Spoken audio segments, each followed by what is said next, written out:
Welcome to another episode of the Group Parlay podcast. As always, Kevin Asoyan, Andy Simo, Nick Strom, still in Ireland across the pond, but huge day yesterday, clean sweep. We hit, Phil, the guest prop hit, love it. Big day, 5.2 units on the day. Also, side note, follow up from our charity work with the Epilepsy Foundation. We hit our mark, which is great. My wife Danica ran her marathon yesterday in support of that foundation. So big day all around. Thanks to all who contributed and donated, but capped it off with a winner for our picks. So I'll let Kevin give a deeper recap of yesterday's picks. Absolutely beautiful day. A little bit of stress, but really not too much. I'll start with Phil's pick, who actually stole your pick. You guys had the same pick. We had to live on the pod change your pick. We'll get into that. But Phil had Tony Pollard over, what did he end up at? 69.5 rushing yards, plus 120. And he ended up at 93 yards. So great day for Pollard yesterday. Great pick from both of you, but even better from Phil because he had more yards, plus money. Mm-hmm. That's right. So you had to audible on the pod. Ended up with Buccaneers minus 2.5. Luckily, the public's having a pretty good last couple of weeks, kind of regressing back to the mean because they had such a bad start the first 4 weeks of the season, 3 weeks of the season. Bucks were dominant, 51-27 win. Saints could not stop them. 27 points from the Saints in the second quarter, but no other points in the game from them, so it was pretty weird too. And then the Bucks were able to really hammer it in the fourth quarter. So great pick there on the spot, on the fly. I had the Chargers Broncos over 33.5. This game was a little scary for a while. It was 20-0 at halftime. Was worried the Broncos were going to get shut out.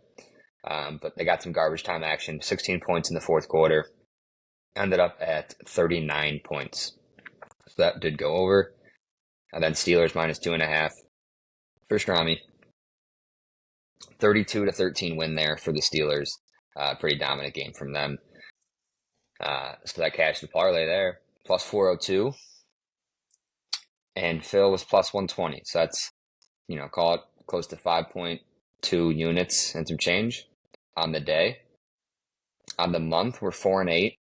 Just the parlays are 4-8. We've had 4 guest picks, and we're up 13.16 units on the month.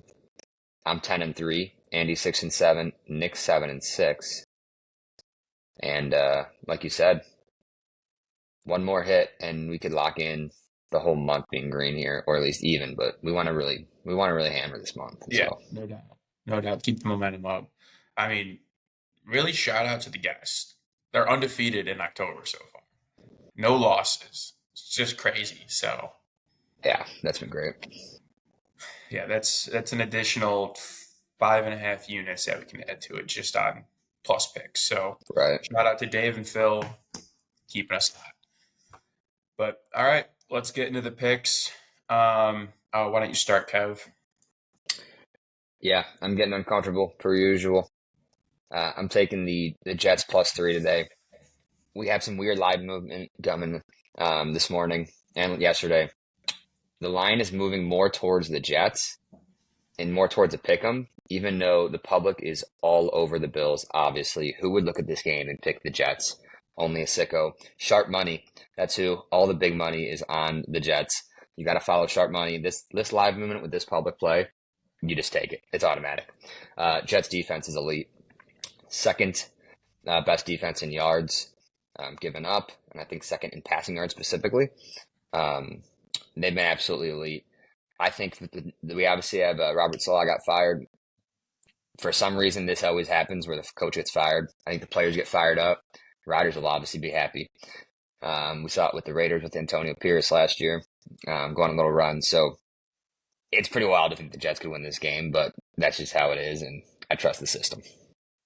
Both teams are like 2-3 against the spread. Yeah. I don't mind this pick. I think the Bills this year are not the Bills of the past. The Bills are still solid. They're putting up points, but that offensively they have not been moving the ball. Their defense has been pretty good. Yeah, I was gonna save that kind of for yours. It kind of works for both of our picks, but the Bills are like I think top 5 or 10 in total yards or total points. Sorry, on scoring offense, but they're like bottom 6 in yards. It makes no sense, and yeah, I think just because defense has been setting up and weird things happening, but they really haven't been moving the ball. Yeah, that's a perfect segue to my pick. And actually, I kind of made my pick based on yours. I'm going under 43 points in this game. The Jets have to keep this game close if they want to have a shot at winning. And the only way they do that is they don't give up points. If it's going to be a shootout, they are going to lose. And the under's not going to hit. So with that, yeah, you kind of hit on it. Defense for the Jets is elite. Scares me a little bit because they've played the Broncos, the Patriots, and the Titans. They've given up under 10 to each of those teams. But so I think those numbers are a little inflated, but I don't think the Bills are as good as they are this year. They are, like you mentioned, top 5 in scoring, but bottom 5 or bottom 6 in yards. And the reason because of that is they're +6 or +7 in the turnover margin. So they're forcing the turnovers. Aaron Rodgers has to play a clean game in order for this game, number one, to go under and them to have a chance at winning.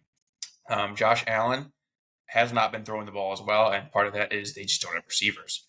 Khalil Shakir, I think his name is the only guy that they have really that's been producing, and he's questionable, so he might not even play. Their ground game has been mad. They haven't had a 100-yard rusher all season, so I think the under could hit here.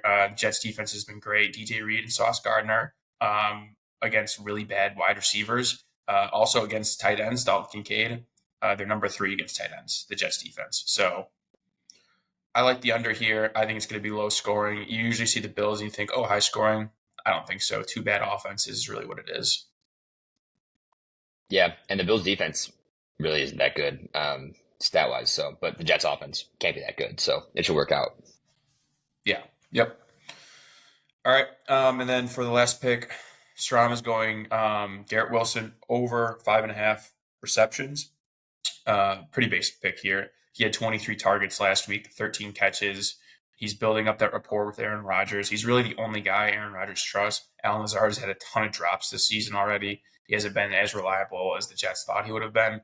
But very simple play here. That's pretty much it. It's Garrett Wilson's going to get the lion's share of the targets. Yep. Yeah, I like this pick. So, all right. But to recap the picks, we got Jets +3 at -149. Bills Jets under 43 points at -152, and then Garrett Wilson over 5.5 receptions at -130. Comes out to +405. There's a boost on DraftKings, makes it +506 for today's parlay. Love it. Can't wait. All right, nice and easy. Let's get it. Let's get it. Ooh.